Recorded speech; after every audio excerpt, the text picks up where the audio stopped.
The squad room of the Port Blossom PD was a study in fluorescent grime and existential fatigue.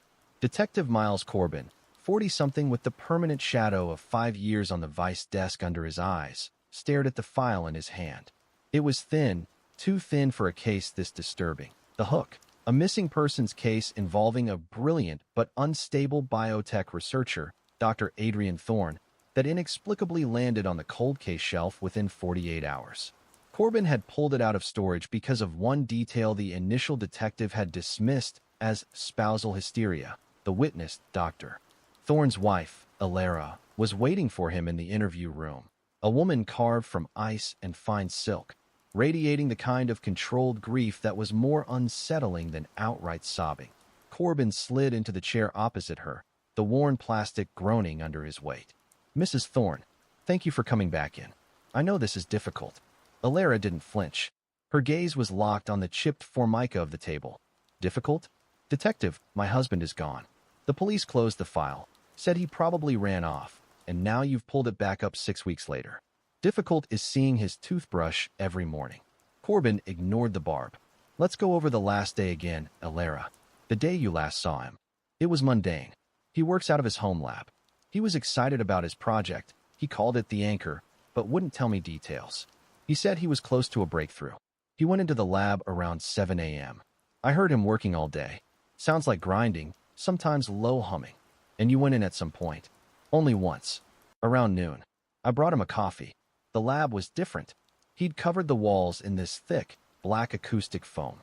Said it was to control sound transference, but it looked like a padded cell. He barely looked at me. Just mumbled thanks and shut the door.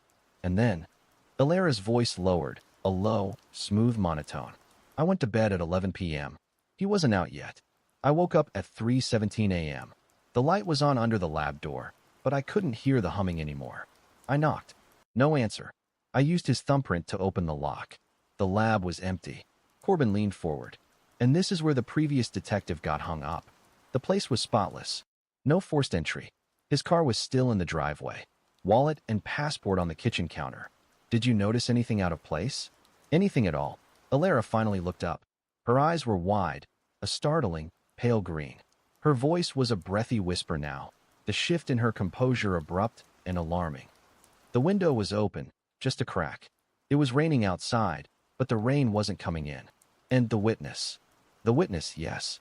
You told the first officer about the child. He wasn't a child, detective. I saw him only for a second, through the gap between the lab door and the frame. He was sitting on the landing, completely still, no bigger than a 7-year-old. Skin like wet porcelain, and eyes they were too big and solid black. Corbin took a breath. Elara, the building security footage, and the neighbors' cameras, they showed nothing. The only other person in that house was you. Elara gripped the edges of the table, her silk sleeves taut. I know what I saw, detective. He didn't make a sound. He wasn't breathing. And I found something when the police left. Something my husband must have been using on the child. She pulled a small, clear evidence bag from her purse. Inside was a badge. Not a police badge, but a tarnished, heavy bronze shield, snapped cleanly in half, engraved with a cryptic symbol, a circle crossed by a vertical line, splitting it into two perfect, unequal halves. It was under the carpet, near the acoustic foam, she said, her voice trembling for the first time. It was warm, detective, warm to the touch, and it smelled like ozone and damp earth. Corbin's stomach tightened. He didn't know the symbol, but he knew the feel of a dead-end case suddenly breaking open. He knew the look of pure, unadulterated fear he was seeing in Elara Thorne's eyes. This wasn't a runaway husband. This was something entirely different. As he bagged the broken badge, a memory surfaced. A cold case from years ago, an unexplained fire at a remote research facility, and a single, unconfirmed witness report of a small, silent figure seen fleeing the scene. The symbol on the shield was disturbingly familiar. Detective Miles Corbin sat in his unmarked Crown Victoria, the broken bronze badge heavy in his coat pocket. The Port Blossom PD's archaic database had been useless. No record of the symbol, a bisected circle, the vertical line stopping just short of the top arc. It was deliberately incomplete. He had spent the rest of the day in the department's dusty archives, cross-referencing the faint memory of the old fire with the symbol. That's how he found it. A grainy photo from the 1990s, a demolition permit for the St. Jude's Asylum for the criminally insane, and a note from the fire marshal mentioning unusual artifacts, including a single, unbroken bronze shield bearing the same mark. The fire had been ruled accidental, but the building was demolished quickly, the records sealed. The hook. St. Jude's Asylum wasn't just a former mental institution. It had a forgotten wing dedicated to experimental sensory deprivation treatments, and the demolition was tied to a shadowy government contractor, the Port Blossom Restoration Group.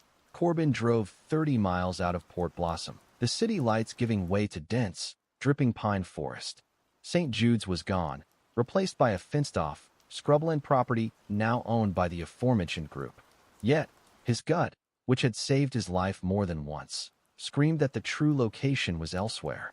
The old records mentioned a secondary facility, a subterranean annex, used for patient overflow. He located the annex coordinates using old county surveyor maps and found a maintenance access road leading into the woods, ending at a rusted iron gate.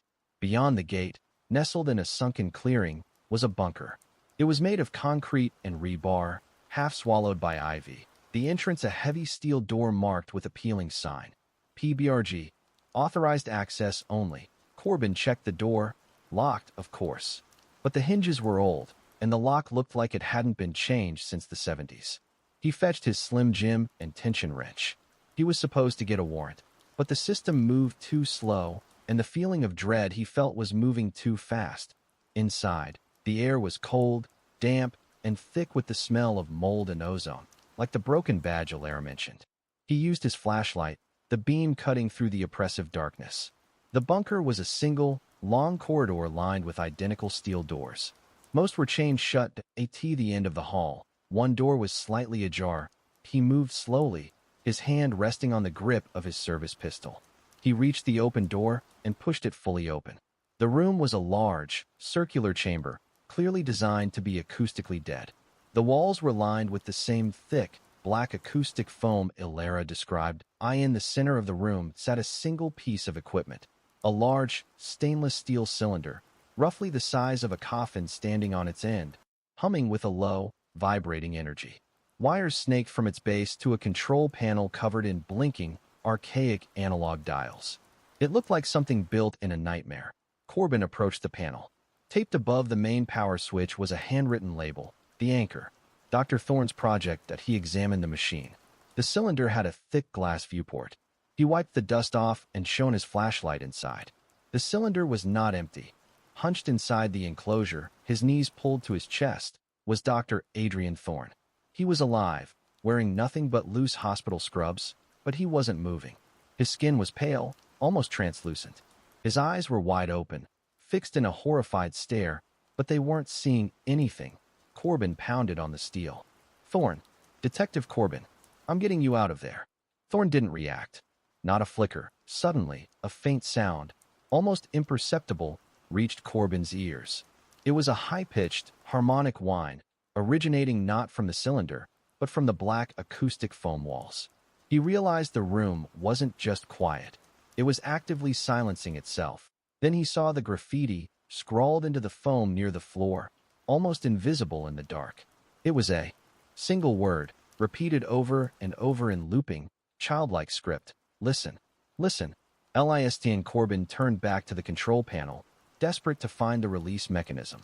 His flashlight caught a second label hidden beneath the first, Project Anchor, the extraction of sensory dependence. Subject, the witness. Just as he reached for the main switch, he heard a new sound, one that froze the blood in his veins. It was the soft click of the heavy steel door he had used to enter the bunker, sliding shut and locking. But he spun around, aiming his pistol into the darkness of the corridor. Standing 20 feet away, bathed in the faint, flickering light from the control panel, was the child. Small, pale, and utterly silent. The witness. It didn't move. It didn't breathe. It just looked at him, its two large, black eyes reflecting the light like polished obsidian, and a tiny, almost imperceptible smile slowly formed on its porcelain face. The moment the steel door clanged shut, Detective Corbin's training kicked in, momentarily overriding the paralyzing dread. He pivoted, his Sig Sauer P226 steady, aimed directly at the silent figure. "Police! Don't move." The witness didn't react to the shout, the light, or the aimed weapon. It remained motionless, its wide, black eyes absorbing the ambient gloom of the concrete corridor. Its unnatural stillness and the faint, unsettling smile were weapons in themselves.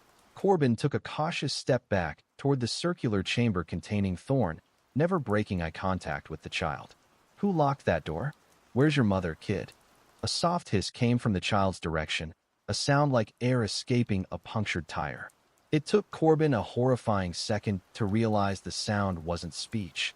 It was the sound of the creature not needing to breathe, of the vacuum around it asserting itself. He ducked into the chamber and slammed the heavy door shut, twisting the manual security bolt. The noise was muffled immediately by the thick acoustic foam. The hook, Dr. Thorne's silent catatonia, is a defense mechanism against the terror that travels through sound. Corbin discovers a hidden radio tuned to a single, dead frequency, broadcasting something that should not exist. Corbin rushed back to the control panel of the anchor. He checked Thorne again through the viewport. Still alive, but completely shut down, a man in a waking coma that he needed communication. He pulled his cell phone from his pocket. Predictably, zero signal. He needed to find a way out, and more importantly, he needed to know what had done this to Thorne. The rhythmic, high-pitched harmonic whine from the walls was growing louder, subtly changing pitch, like a forgotten musical instrument slowly tightening its strings. Corbin noticed a series of complex wires running through the acoustic foam and into a small, locked compartment beneath the main panel. He used the butt of his pistol to smash the plastic cover. Inside was a collection of archaic electronics. Humming faintly. It was a custom-built shortwave radio, secured to a single frequency, far outside the normal broadcast band. The dial was stuck at 97.3 megahertz, not a radio station, but a dead channel, a void of sound. Corbin hesitantly flipped the on switch. Initially, there was nothing but static, the comforting blanket of white noise. But then, the static began to coalesce, to organize itself. It didn't turn into voices or music. It turned into a texture that sounded like dry, rustling scales, followed by a wet, clicking noise, like bones grinding together slowly. It was a sound that had no frame of reference in the human world, a frequency of pure, alien malice. Corbin slapped his hands over his ears, but the sound seemed to penetrate his skin, vibrating in his teeth. It wasn't loud, but its composition, its wrongness, was overwhelming.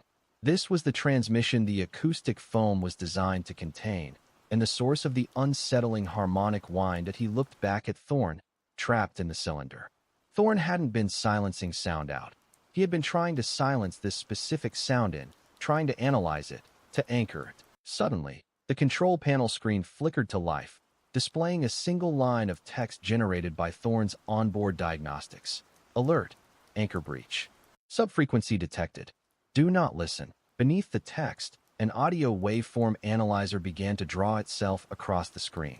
The waveform wasn't a smooth sine wave. It was jagged, erratic, shaped like a series of tiny, impossibly sharp teeth. As the teeth-like waveform grew, the grinding and clicking from the radio intensified. Corbin felt a pressure building behind his eyes, a desperate urge to understand the noise, to listen closer. He fought the urge, his mind screaming in protest. He saw something else on the screen, a small, flashing red warning icon next to the word source. It indicated the origin of the subfrequency was not external, but internal to the structure. Corbin gripped the pistol, the metallic clicking in the radio, now mirroring the slow, deliberate scratch, drag, scratch sound coming from the outer steel door. The witness was trying to get in, and it was drawing energy from the sound Thorne had created. He glanced back at the control panel and saw a final, horrifying detail, a schematic of the cylinder Thorne was trapped in. It was labeled acoustic coffin, max containment. Beneath it, another label, alternative function, resonator chamber. Thorne hadn't built the anchor to capture the child or even to contain the sound. He had built it to amplify the sound, to use himself as a tuning fork for the dead air transmissions. And now, the true subject of the experiment, the witness, was outside, drawn by the sound. Corbin knew he had to stop the transmission before the creature breached the door and before his own mind fractured from the sound. His eyes darted to the main power switch, a single, massive lever. But touching it might kill Thorne. The grating scratch, drag, scratch against the heavy steel door was accelerating, a relentless, deliberate rhythm. Inside the chamber, the shortwave radio continued to emit its hellish symphony of clicks and dry scales. Detective Corbin knew he was out of time. He slammed his fist onto the OFF button for the shortwave radio. The sound stopped instantly, plunging the room into a deep, agonizing silence, broken only by the low, sustained hum of Thorne's life support cylinder. The moment the transmission ceased, the frantic scraping outside the door stopped. The witness was silent again. The hook, the silence, is a trap. Corbin uses the brief respite to search the sealed room and finds a diary written in a coded language, revealing the link between the bronze badge and a secret society that guards the boundary between sound and void. Corbin spun around, pistol raised, expecting the door to burst open. But the silence held.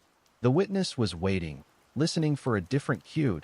He rushed back to Thorne's capsule. The diagnostic screen, previously displaying the terrifying waveform, now showed a clean, flat line for audio input. Thorne's vital signs were holding steady, but he was still catatonic. Corbin's flashlight swept over the acoustic foam walls, searching for anything Thorne might have hidden.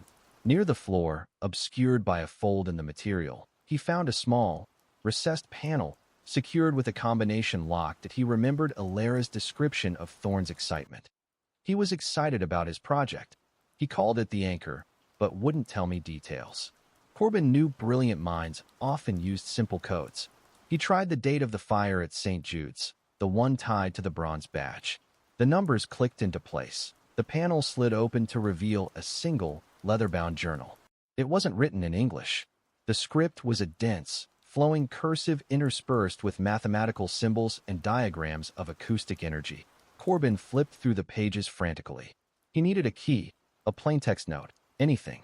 Near the back, one entry stood out, scrawled messily in what looked like dried blood. The badge is the key, not to a lock, but to the listener. They are the wardens of silence. They shatter the bronze to sever the connection. I broke mine, too late. I heard them. The void has teeth, and its name is... The rest of the sentence was a smear, the ink too thick and dark to read. Corbin pulled the broken badge from his pocket. The bisected circle. A circle, often symbolizing a boundary or a continuous loop. The vertical line, incomplete at the top, suggesting a breach. That he looked back at the journal, at a diagram depicting two circles. One was labeled the visible. The other, adjacent circle, was labeled the resonant void. A small, stick figure was drawn crossing the boundary, a tiny bronze shield on its chest, the Wardens of Silence. The society Elara's husband had belonged to. They were not guarding secrets. They were guarding the boundary itself, using sound, or the absence of it, to maintain the separation. Thorne, driven by scientific curiosity, had not only breached his oath but had built a machine, the Anchor, to bridge the gap. Suddenly, a metallic shriek tore through the silence. The witness hadn't left. It had found a new way in. Corbin recognized the sound, metal tearing concrete. The creature was using unnatural force to peel the steel cladding off the bunker's main access shaft. He rushed to the life support panel. He had to get Thorne out, or at least stabilize him and find a way to communicate. He flipped the diagnostic controls to manual override and began cycling the purge valves for the containment unit. As the heavy seals hissed and began to retract, Corbin heard a dull thud from the acoustic foam wall directly behind him. He spun, gun ready. A small, perfectly round section of the foam, about the size of a fist, had been pushed inward. It was saturated with water and slowly weeping black, thick fluid onto the floor. Corbin stepped closer, shining his light directly onto the wet patch. The weeping was slow, almost like sweat. As he watched, the foam peeled back slightly, revealing a surface beneath it that wasn't concrete, but wet, dark wood. And then, a sound. A faint, desperate scratching came from inside the wood itself, a sound of tiny, frantic claws digging for purchase. That it wasn't the witness at the door. It was something else, something already inside the walls, something Thorne's acoustic insulation had failed to contain. The dead air transmission was simply the lure. The true horror traveled through the very material of the structure. Corbin snatched the journal, stuffed it into his jacket, and grabbed the valve lever for Thorne's cylinder. The seals were almost retracted. He had seconds before the witness breached the main shaft, and the scratching thing inside the walls broke through. With a final, sickening hiss, the heavy seals on the anchor cylinder retracted. Detective Corbin wrenched the viewport door open and pulled the catatonic Dr. Thorne out. The scientist was limp, impossibly cold, his eyes still wide and fixed on nothing. The frantic scratching inside the black, waterlogged foam wall intensified, accompanied by a hideous, chewing sound. Simultaneously, a deafening crunch from the main access shaft signaled the witness's success in tearing through the bunker's outer steel. Corbin dragged Thorne's dead weight across the concrete floor, pushing them both behind the sturdy stainless steel control panel just as a high-velocity projectile, a jagged piece of rebar, slammed into the acoustic chamber door. The hook. Thorne can't speak, but his desperate scribbling on the concrete reveals a final, terrible instruction. Sing. The ancient creature in the walls feeds on silence, and the only defense is to flood the bunker with human sound. Corbin lowered Thorne gently. Talk to me, doctor. What is this thing? Thorne's mouth worked, struggling to form words, but only dry, choking noises emerged. He scrabbled weakly at Corbin's jacket, finding the leather journal. He flipped to the dried blood entry and pointed to the smeared word. Unable to communicate through speech, Thorne's frozen hand clawed at the dust and grime on the concrete floor. With immense, painful effort, he began to scratch out a crude message with a piece of metal debris. The result was barely legible, a feverish, fragmented scrawl. Void. Has. Teeth. St. Jude's. Listened. Can't. Hear. Silence. Starves. Fight. Air. Fills. Void.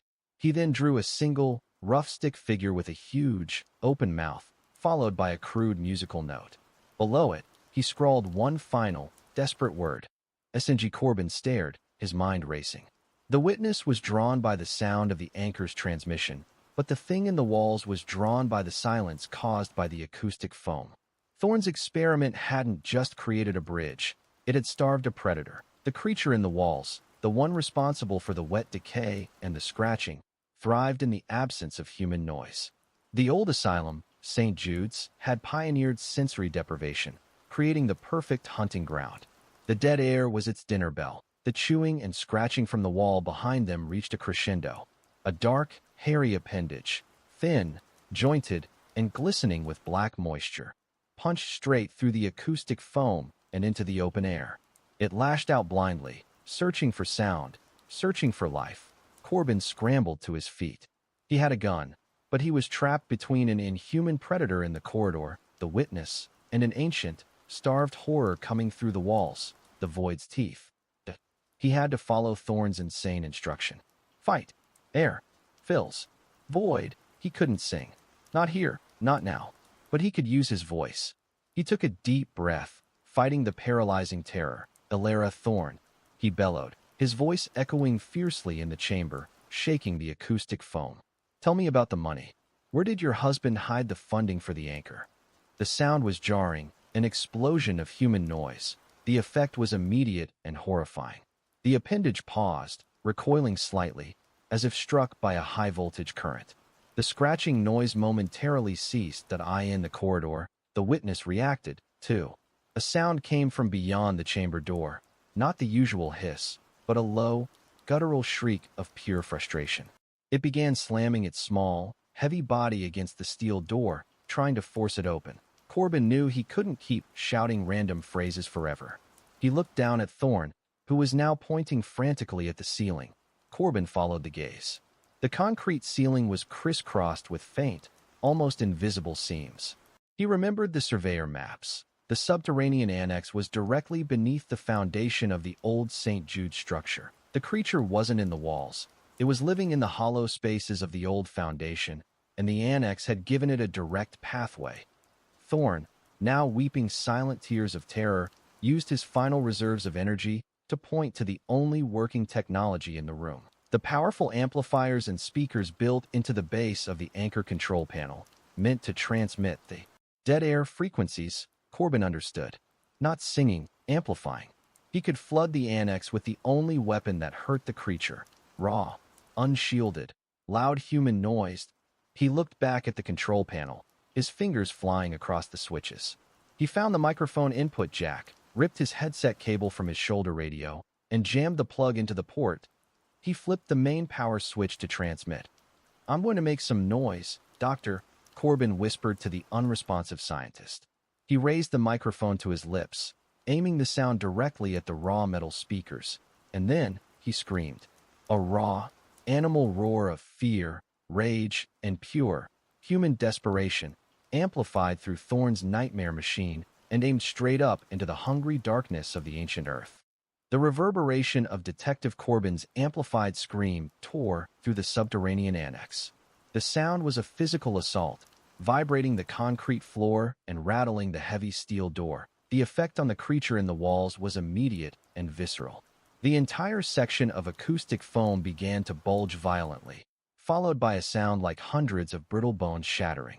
The hairy appendage retracted instantly, and the wet, chewing noise was replaced by a high-pitched, desperate chittering, retreating into the deeper, darker cavities of the old foundation. The hook. Corbin's desperate broadcast attracts the wardens, armored agents of the secret society. He discovers that the witness is not a victim, but a perfect, silent hunter created by the wardens, and the broken badge is a mark of excommunication. Corbin stood panting, the microphone still clutched in his hand, the raw feedback squealing through the speakers. He had bought himself maybe 30 seconds. He looked at Thorne, who, despite the near-lethal noise, was showing a flicker of consciousness. His eyes, though still wide with terror, tracked Corbin's movements, a sign that the auditory shock had at least broken his catatonia. Suddenly, a sound cut through the settling silence, a deliberate, heavy thump-thump-thump coming from the corridor beyond the chamber door. It was the sound of heavy boots, marching in unison. Corbin rushed to the small viewport on the chamber door and peered out. 3 figures stood in the corridor, their forms bulky and unnatural in the dim light. They wore midnight blue tactical gear, ballistic helmets with full face shields, and carried military-grade rifles. They were heavily armed and silent, and on the left breast of each man's armor was a dark, metallic patch embroidered with the chilling symbol, the bisected circle. The Wardens of Silence. "Police," Corbin shouted into the chamber, hoping to bluff them. "I'm Detective Corbin. Drop your weapons and identify yourselves." One of the figures raised a hand to his helmet. A synthetic, emotionless voice echoed from a small speaker on his chest. Signal origin confirmed. Breach located.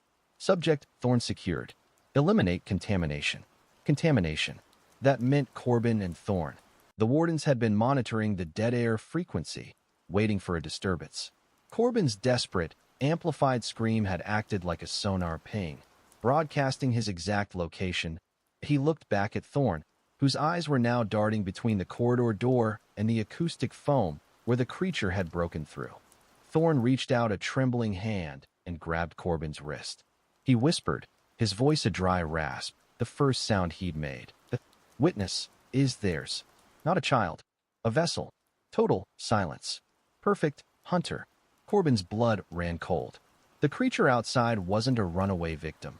It was the warden's own creation, a creature designed to operate perfectly in the acoustic void Thorne's machine had briefly created. The wardens outside raised their weapons.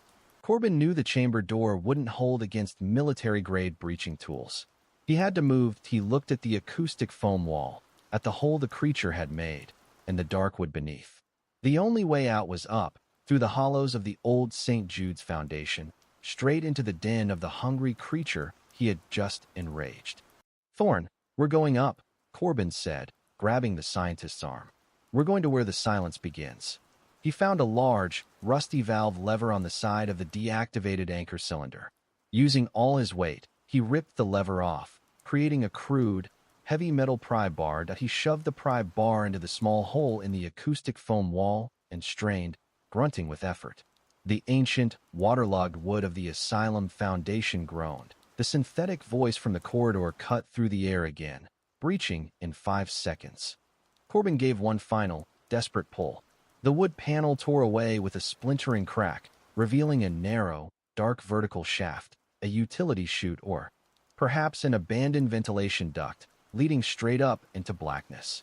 The faint, high-pitched chittering of the starved creature echoed down the shaft. "Go. Move." Corbin shoved Thorne, who was now barely moving, into the dark opening. As Thorne disappeared up the shaft, the breaching charge detonated against the steel door. The metal screamed, buckling inward with a deafening crash. Corbin scrambled into the shaft just as the first warden stepped into the chamber, his weapon raised. The warden's helmet-mounted light found Corbin, catching the detective trapped, half in the chamber, half in the chute. Corbin pulled the broken bronze badge from his pocket, the symbol of Thorne's excommunication, and threw it directly at the warden's feet. "Your secret is out," Corbin shouted, and then pulled himself fully into the dark shaft, climbing up into the realm of the starved silence and the ancient wood. Detective Corbin scrambled up the narrow, moldy shaft, dragging the barely conscious Dr. Thorne behind him. The air was heavy with dust, decay, and the metallic tang of ozone. Below, he heard the sharp, measured footsteps of the wardens entering the chamber. They wouldn't waste time looking up. They emerged into a vast, low-ceilinged crawl space, the foundational cavity of the old St. Jude's Asylum. The space was a horrific labyrinth of rotting wooden beams, dried-out corpses of rats, and strange, calcified bundles hanging from the ceiling, all shrouded in absolute, dead silence. The hook. The crawl space leads to a massive, submerged cavern, a natural sound sink. Thorne, regaining partial sanity, reveals the full horror of the warden's purpose. Harvesting the silence to power an ancient entity, and the broken badge is a key to disrupting the ritual. Corbin shone his flashlight around. The chittering of the starved creature, though faint, was all around them now, echoing strangely off the uneven surfaces. It wasn't one creature. The sound seemed to come from hundreds of tiny, rustling points. "We need to move, Thorne." "Which way?" Corbin hissed, keeping his voice low, remembering the danger of noise. Thorne leaned heavily against a rotted beam, his breath ragged. He pointed a shaking finger deeper into the crawl space, toward a section where the wood gave way to rough-hewn stone, part of the original, pre-asylum construction. "The grotto," Thorne whispered, his voice raw. "Natural sound sink. They meet there. The wardens. Ritual." Corbin supported the scientist, guiding him deeper. "The ritual for what?" "Harvesting," Thorne gasped. "The silence. Not for quiet. For energy. The void needs the absence. The wardens, they feed it." He stopped suddenly, gripping Corbin's jacket. He pointed to the symbol on the broken badge Corbin was still carrying, the bisected circle. "The symbol is the boundary. The circle is the seal. The line is the breach. When they shatter a badge, they don't punish the member. They sacrifice a piece of the protection to the void. It's a key, a bronze key." As they moved through the damp, airless space, the stone walls began to descend, pooling into standing water. The chittering intensified, now accompanied by the slow, sickening plink of water dripping from the unseen stone ceiling. The crawl space opened into a massive, hidden cavern. The floor was submerged in a shallow, oily black pool of water. The natural stone ceiling was vast and dome-like, creating a massive, naturally occurring acoustic dead zone, Thorne's Grotto of Whispers. In the center of the cavern, on a small, dry stone island, stood 3 figures. They were not the tactical wardens. They wore long, hooded robes the color of dried blood, and their faces were obscured by deep shadows. Before them, resting on a pedestal carved from white marble, was a large, spherical metallic object, Thorne's anchor core, but stripped of its acoustic padding. Wires ran from the sphere into the surrounding water. The core was humming, faintly, but not with the energy of the transmission. It was absorbing the silence of the grotto. The wardens were performing their ritual. One of the robed figures raised a bronze shield, complete and unbroken, and began to chant in a language Corbin couldn't understand. The sound of the chant was swallowed instantly by the grotto, barely audible 3 feet away. Then, Corbin saw her. Standing patiently beside the robed figures was the witness. The small, pale figure was utterly still, its black eyes directed at the sphere, acting as a final, perfect recipient of the total silence. Thorne groaned softly. The witness. The anchor, complete silence. The void, it's ready to cross. Corbin realized the truth. The wardens used the anchor core to collect the total silence of the grotto, fed to the void, and the witness was the gateway, the perfect, noiseless lure that signaled the entity to cross the boundary. Below the surface of the oily black water, something massive began to stir. The water rippled violently, and a faint, slurping sound, huge and slow, echoed once in the sound-deadening chamber. The wardens were about to finish the ritual. Corbin looked down at the broken badge in his hand, the bronze key. If the complete badge was a shield, a broken one was a weapon, a disruption that he had to get to the center island.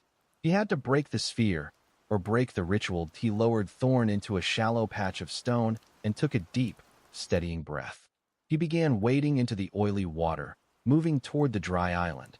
The robed wardens hadn't seen them yet, but the witness, sensing the minuscule disturbance of the water, turned its head. Its black eyes locked onto Corbin. A low, chilling noise escaped the creature's lips. Not a cry, but the sound of air moving in a place where air should not move. The small, unnatural static sound emitted by the witness was all the warning the robed figures needed. The three wardens spun instantly, their shadows merging and separating in the dim, oily light of the cavern. "Intruder, destroy the anchor," one of the robed figures hissed, his voice unnaturally flat and dry, instantly betraying the warden's priority, the hook.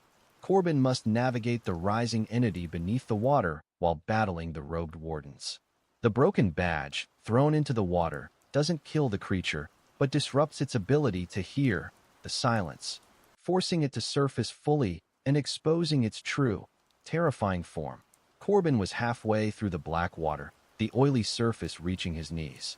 He drew his pistol and fired 3 rapid shots, aiming not at the figures, but at the crystalline sphere of the anchor core on the pedestal. Crack, crack, crack. The bullets impacted the sphere, but the material was non-lethal, possibly ceramic or a dense polymer. They merely chipped the surface. The sphere pulsed violently, and the wardens reacted with synchronized terror. "No, you'll interrupt the cycle," another warden cried. The 3 robed figures, moving with practiced speed, vaulted from the island into the water, drawing short, heavy batons made of dark, polished wood. They were silent, efficient, and clearly trained for combat. Corbin was instantly engaged. He sidestepped the first warden's sweeping low strike, raising his pistol to strike the figure's head. The robed man was fast, blocking the move with his baton. The sound of wood on metal echoed briefly, immediately swallowed by the deadening air of the grotto. But the real threat wasn't the wardens. The water around Corbin began to churn violently, the oily black surface frothing. The vast, slow slurping noise returned, closer now, louder. The wardens stopped fighting for a terrifying instant, their heads whipping toward the disturbed water. Their terror was genuine.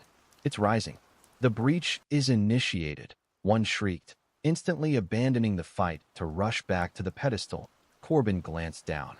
The water wasn't just churning. It was receding rapidly from the walls, drawn toward the center of the cavern, sucked into the vortex created by the rising entity. He knew he couldn't break the sphere, and he couldn't beat 3 wardens plus the witness. He remembered Thorne's feverish words. "The broken badge is a key." Corbin pulled the 2 halves of the bronze badge from his pocket. The broken, incomplete symbol. If the wardens used the whole badge as protection, the broken one was pure disruption. He took aim, not at a warden, but at the most violent point of the water's agitation. With a sharp flick of his wrist, he threw the first half of the broken bronze shield. It splashed into the center of the vortex with a loud plop, a small sound that felt like an explosion in the dead air. The effect was instantaneous. The whirlpool stopped. The immense, slurping noise ceased. The water, which had been pulling inward, violently surged outward in a massive wave, knocking the wardens off their feet and slamming Corbin into the cavern wall. The entire atmosphere of the grotto changed. The silence, previously a passive void, now felt like a buzzing, angry pressure. The warden who had returned to the pedestal screamed, not in pain, but in sheer psychological agony, clutching his cowl. "He's making it here. He's making the void hear the air." The entity in the water, shocked by the sound and the presence of the broken bronze, a piece of the boundary, began to surface. The void rose from the oily water that it was not a beast or a shadow, but a massive, shimmering agglomeration of what looked like tightly packed black moss, reaching 20 feet into the air. It had no discernible head, limbs, or organs. It was simply mass, but the mass was covered in thousands of tiny, twitching, hair-like filaments that pulsed with a faint, internal, sickly green light. As it surfaced, a new sound filled the grotto, a noise of pure psychic distress. It was the collective sound of every frequency the creature had been engineered to ignore: the distant rumble of the city, the chirping of unseen insects, the hum of power lines. It was chaos to the creature of silence. The witness, standing on the island, let out a piercing, non-auditory shriek that felt like hot wires scraping across Corbin's eardrums. It was trying to impose silence, to protect its master. Corbin, battered against the wall, looked at the second half of the broken bronze badge in his hand. He had to finish it. He had to hit the entity directly. He saw the glowing, humming core of the anchor sphere still on the pedestal, surrounded by thick wires. The wires were feeding directly into the base of the massive moss-like entity that he realized the core wasn't just for collecting silence. It was feeding a specific, life-sustaining frequency into the entity. The bronze key hadn't disrupted the creature. It had disrupted the creature's diet. Corbin staggered to his feet, ignoring the approaching, enraged wardens. He took aim at the central mass of the void, wound up, and through the second half of the broken badge with all his remaining strength. It sailed through the air and embedded itself deep into the black, pulsating moss mass of the creature's center. The sound unlike any other ripped through the cavern. The sound of a vacuum suddenly filled, of something ancient and silent being forced to listen to the entire world at once. The void creature convulsed, screaming in 1,000 different frequencies. Simultaneously, the wardens fell to their knees, their hands over their hoods, tearing at the cloth as if trying to rip the noise out of their brains. The second piece of the broken bronze badge embedded in the pulsing mass of the void entity caused a catastrophic reaction. The creature didn't die. It detonated with sound. The reverberation was physical, a shockwave of concentrated, unbearable noise, not loud in the conventional sense, but a frequency of pure chaos. The ancient stone dome of the Grotto of Whispers could not withstand the sonic assault. With a grinding screch and a cascade of debris, the ceiling above the central entity fractured, opening a gaping hole to the night sky above. Rain and cold air poured in, mixing with the oily water. The hook, the witness, is the only key to re-silencing the void. Thorne, fully coherent now, warns Corbin that the witness is a resonant frequency weapon and must be destroyed before the entity uses the open skylight to escape. Corbin was deafened, his ears ringing with a searing pitch. He was thrown against the cavern wall, landing in the shallow, frigid water. The wardens, their robes torn, were writhing on the ground, temporarily neutralized by their own deity's scream. The void entity, partially dislodged, now pressed its massive, black moss body against the fractured opening, trying to pull itself out and up toward the surface, toward the world of sound it hated. Corbin staggered back to his feet, ignoring the searing pain in his head. He found Dr. Thorne, who was now fully alert, his eyes wide but lucid with terrifying knowledge. "Miles, the skylight. It's using the hole to equalize the pressure." Thorne screamed, his voice barely audible over the ringing. "It can't leave through the silence. It needs the noise." Thorne pointed desperately to the witness, which was still standing on the pedestal island, its small body shuddering, its black eyes fixed on the chaos, radiating pure white-hot malice. "The witness. It's the resonant frequency. The wardens created it, a perfect anti-sound. If it touches the void now, it will re-silence it instantly, but that power, it will destroy the child." Corbin understood the terrible equation. The void entity was a threat to the world. The wardens created the witness to control it. Corbin had used the broken badge to disrupt the control. Now, the only way to put the beast back in its box was to sacrifice its perfect countermeasure. The witness, sensing the warden's failure and the void's distress, began to move. It stepped off the pedestal and began wading toward the massive, pulsating moss entity. "No, wait." Corbin shouted as he looked at Thorne. "Is there any other way?" "None. The witness is the final lullaby. It must be destroyed, or it will destroy itself and the creature when they touch. Thorne pleaded. Corbin snatched a piece of heavy, jagged rebar from the debris near the wall, a remnant of the warden's breaching charged. He ran toward the void, wading through the turbulent water, ignoring the groaning stone and the incapacitated wardens. The massive entity was almost fully through the skylight, its black filaments swaying in the night air. The witness reached the void. The small, pale figure pressed its smooth, cold hand against the mass of black moss. The resulting effect was subtle but profound. A wave of localized silence washed over the creature. Where the witness touched, the black moss instantly turned brittle and white, and the internal green glow winked out. The entity shrieked, a focused, powerful sound that shattered every remaining pane of glass and metal in the subterranean annex. Corbin closed the distance. He raised the rebar high above his head, aiming not for the void, but for the witness, the source of the power. "I'm sorry, kid," Corbin whispered, his voice lost in the screaming chaos. But before he could strike, a blur of motion came from the side. One of the robed wardens, his face bloody but his determination intact, lunged. He was protecting the witness. The warden's heavy wooden baton struck Corbin's arm, sending the rebar flying and Corbin staggering backward. "You will not destroy the key," the warden screamed, his voice strained with genuine fanaticism. He turned and threw himself between Corbin and the witness, guarding the child. Corbin saw his opening. The warden's focus was on defense.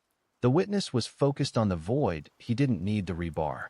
He drew his Sig Sauer that he aimed not at the warden and not at the child, but at the anchor core, the humming, crystalline sphere that was the heart of the warden's power, still pulsing on the pedestal. Corbin squeezed the trigger, not once, but 5 times. Bang, bang, bang, bang, bang. The bullets tore into the sphere, finally cracking the dense polymer.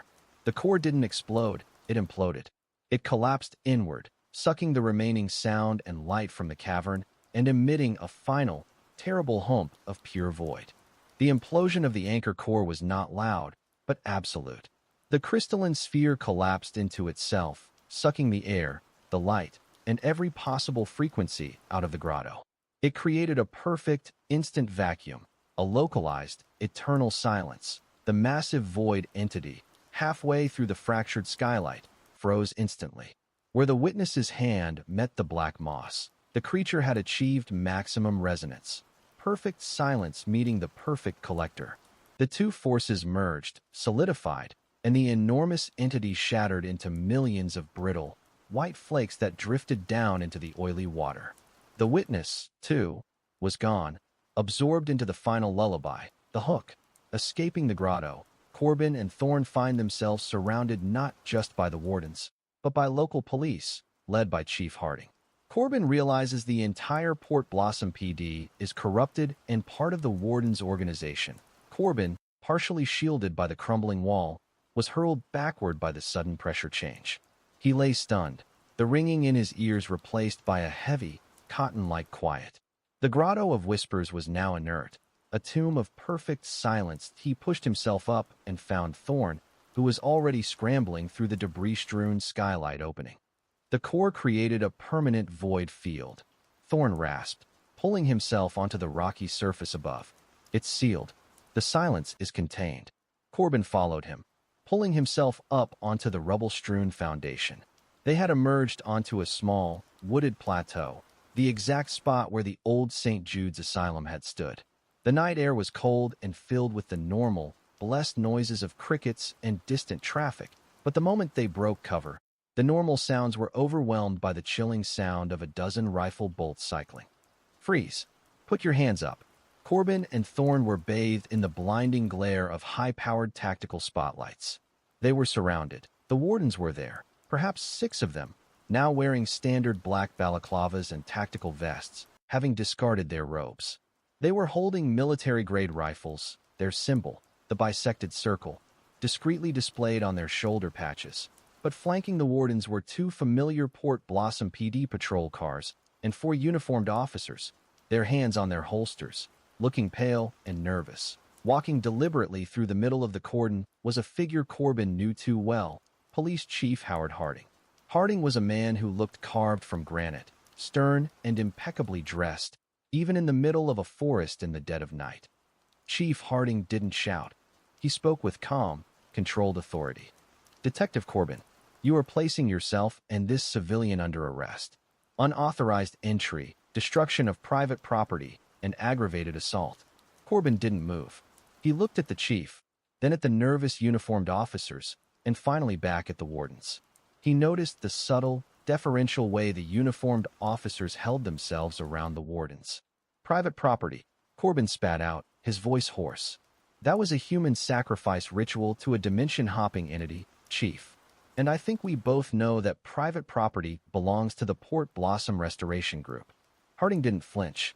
He simply raised his hand.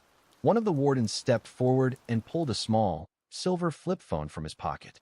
He held it up, and a pre-recorded message played through its small speaker. It was Elara Thorne's voice, clear and smooth.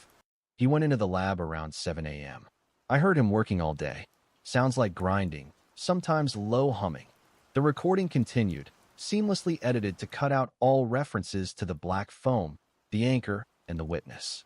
It sounded like the perfectly reasonable statement of a grieving wife whose unstable husband had run away. Corbin felt a cold realization settle over him. Elara hadn't been an innocent witness. She was the cleanup crew. She wasn't just grieving a husband. She was controlling the narrative, ensuring the police would close the file until Corbin reopened it. Mrs. Thorne cooperated fully, Harding said, his eyes hard. "Your attempt to frame her and your superior officers is noted. Now, drop the weapon, Miles." Corbin looked at the armed men. He was surrounded by his own department, who were clearly aligned with the wardens. The entire Port Blossom PD wasn't just corrupt. It was the secular arm of the Wardens of Silence. "The broken badge, Chief. The one Thorne had," Corbin challenged, his gaze steady. "What does it mean to break the boundary, Howard?" Harding's granite expression finally cracked, just a flicker of cold, absolute recognition. He walked closer, stopping just outside the main light. "It means expulsion, Miles. It means you heard the truth and tried to silence it. And you know what we do to the noise." Harding pulled off his dress glove. On his bare wrist, Corbin saw a tattoo. A solid, complete bronze circle, no vertical line. "The only pact in Port Blossom is silence, Miles. We maintain the line. We keep the world quiet. Thorne breached that pact. You breached that pact. And now we close the book." Harding nodded to the wardens. Corbin looked at Thorne, who was shaking his head violently. Corbin knew the escape was a bluff. He couldn't fight his own department, and he couldn't let them kill Thorne and silence the truth forever. With a heavy sigh, Corbin let his service pistol drop into the dirt. "I'm done fighting, Howard. I'll go quietly." As he raised his hands, one of the wardens stepped forward and placed a cold, steel handcuff on Corbin's wrist. Just as the second cuff clicked, Thorne let out a choked cry, pointing frantically at the rubble-strewn hole of the skylight. "The anchor!" Thorne screamed. "The core is gone. But the silence is starving again." A subtle, high-pitched whine began to emanate from the ground. Not the void scream, but the faint, desperate cry of the hungry, secondary creatures. The ones that lived in the old foundation walls. The ones that fed on the acoustic vacuum. The faint, desperate whine from the ground rapidly escalated into a chorus of frantic, high-pitched chittering. The wardens and the Port Blossom officers reacted with confusion, but Chief Harding's face went white with sudden, terrible recognition. The vacuum is too clean. It's starving them. Harding roared, pushing the warden who had just cuffed Corbin away. The hook. The residual creatures of the Foundation, enraged by the sudden, permanent silence of the grotto, attacked the wardens and the police. Corbin, shackled to Chief Harding, uses the chaos and the chief's radio to broadcast the horrifying sounds of the attack, finally breaking the pact of silence. The ground around the fractured skylight began to fracture further, not with heavy force, but with rapid, tiny explosions of earth and stone. From the crevices and holes, a swarm of creatures erupted. They were small, no larger than large rats, but utterly unnatural, covered in black, wet hair, with two many-jointed limbs, and tiny, gaping mouths that emitted the ear-splitting, hungry chittering. These were the void's teeth, the starved scavengers that thrived in the acoustic hollows of the old asylum. The swarm didn't attack randomly. It launched itself straight at the nearest sound source, the wardens and the police, targeting their exposed skin and especially their ears. The uniformed officer shrieked as a creature latched onto his neck. The wardens, trained for human combat, were ill-equipped for this biological, auditory onslaught. Their heavy tactical gear offered protection, but their exposed faces and hands were instantly under attack. Corbin, handcuffed to the lead warden, Detective Lieutenant Frank Sims, the same warden who had planted the broken badge earlier, was thrown into the chaos. "Sims, cut the cuffs," Corbin shouted, dodging a creature that flew past his head, heading straight for Sims's radio microphone. Sims, fighting off the black, chittering swarm, swung his rifle wildly. "Never, traitor. You unleashed this." "No. The silence did. It drove them out. Your anchor was supposed to keep them happy. Now they're coming for the noise," Corbin yelled, yanking hard on the chain connecting them. But he saw Chief Harding, weapon drawn, firing into the swarm, his granite composure finally shattered. Harding's focus was entirely on fighting the creatures, not on maintaining the perimeter. Corbin realized his only chance wasn't escape, it was exposure. The entire Port Blossom Pact depended on silence. If he could get the sounds of this nightmare out, the pact was broken. But he lunged toward Harding, pulling Sims along, their chained wrists clanking. "Chief, the truth. Tell them what the wardens are," Corbin shouted, using the distraction of the creatures. Harding didn't hear him. His focus was solely on the swarm. Corbin saw his opportunity. Hanging on the chief's shoulder was his PD radio, the command frequency. With a powerful shove, Corbin knocked Sims into Harding. The force sent all three men sprawling, the chief's radio skittering across the dirt. Corbin, ignoring the creatures crawling across his legs, lunged for the radio. Sims, recovering quickly, grabbed the chain and jerked hard, pulling Corbin back. "Don't touch that. You'll break protocol," Sims screamed, his voice strained. "Protocol is dead, Frank," Corbin screamed back. He managed to grab the radio microphone. His shackled wrist made it impossible to work the main frequency dial, but the channel was still set to the primary PD dispatch. Corbin slammed the push-to talk button and screamed into the mic.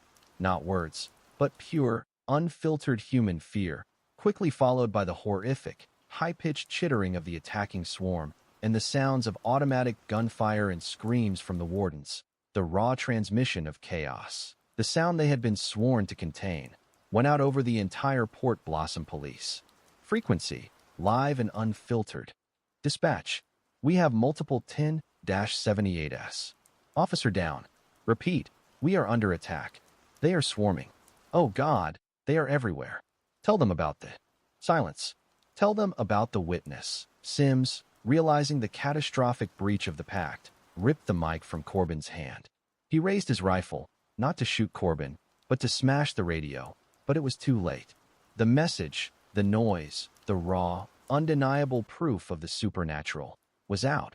Harding, seeing the shattered remnants of his silent pact and the carnage of the creatures, turned his blazing eyes on Corbin, filled with a mixture of hatred and despair. "You've damned us all, Miles. The noise will bring them back. The big ones. I broke your seal, Howard.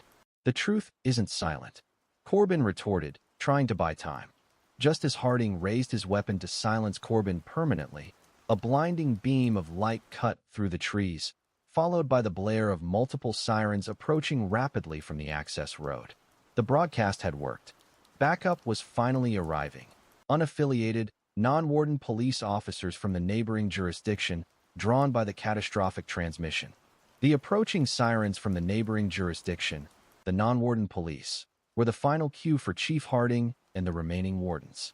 Their pact was built on quiet control. Chaos and exposure were lethal. The hook. The immediate threat is over, but the structural horror remains. In the final interrogation, Corbin learns the truth about Elara Thorne's role. She is the chief warden, and the broken badge was a necessary sacrifice for the pact. The story ends with Corbin finding his own broken badge, marking him as the new, unwilling warden of silence. The wardens, led by Detective Lieutenant Sims, still shackled to Corbin, melted into the woods with practiced efficiency, leaving their dead and the unconscious Dr. Thorne behind. Chief Harding, realizing the game was over, stood his ground, raising his hands and waiting for the approaching lights. The external police response was massive. Corbin was quickly uncuffed, treated for minor injuries, and ushered into the back of an ambulance. He held tight to two things: Thorne's journal and the pieces of the broken bronze badge he had retrieved from the dirt point 2 days later. Detective Miles Corbin sat in a sterile interrogation room in the state police headquarters, a world away from the grime of Port Blossom PD. Chief Harding was in custody, charged with multiple counts stemming from the scene: illegal weapons, resisting arrest, and the kidnapping of Dr. Thorne, whose catatonic state had been attributed to drug poisoning by the warden's doctor. The supernatural elements were conveniently filtered out as delusions brought on by the trauma. The door opened, and an FBI agent entered, but Corbin barely glanced at him. His eyes were on the woman who followed, Elara Thorne. She looked calm, impeccable, and perfectly composed, the picture of a woman who had just endured a nightmare. "Mrs. Thorne is assisting the investigation," the FBI agent stated flatly. "She is the key witness to Chief Harding's manipulation."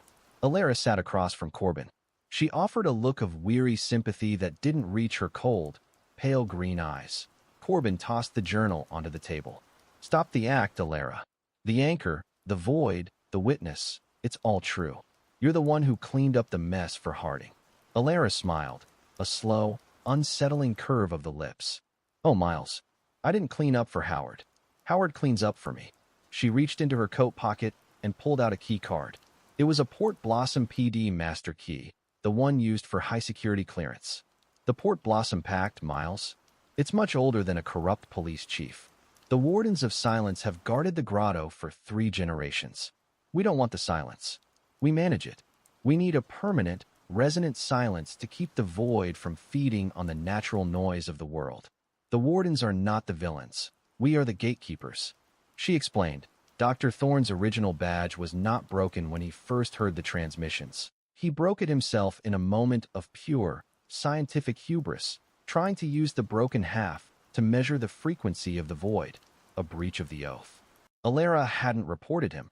She had given him 48 hours to fix the containment before alerting the wardens. Her recorded statement was her insurance. "And the witness?" Corbin asked, his voice low. The witness was one of the asylum's unfortunate patients. Perfect physiological silence. The perfect frequency dampener. A necessary sacrifice to keep the pact whole. You forced the permanent silence when you destroyed the core. It was catastrophic, but it worked. The line holds, for now.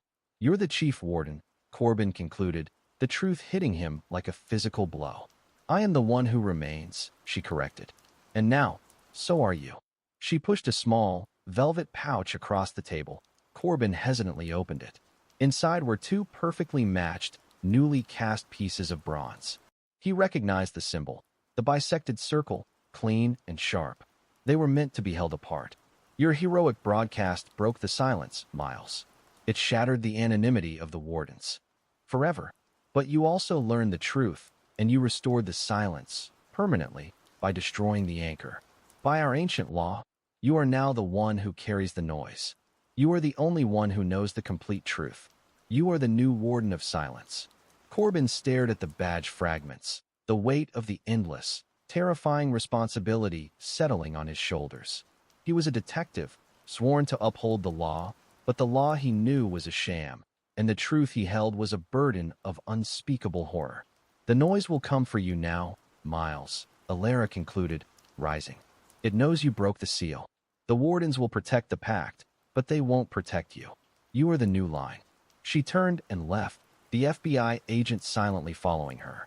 Corbin was left alone with the silence of the room, the scent of antiseptic, and the cold, heavy bronze in his hand. He looked down at the badge.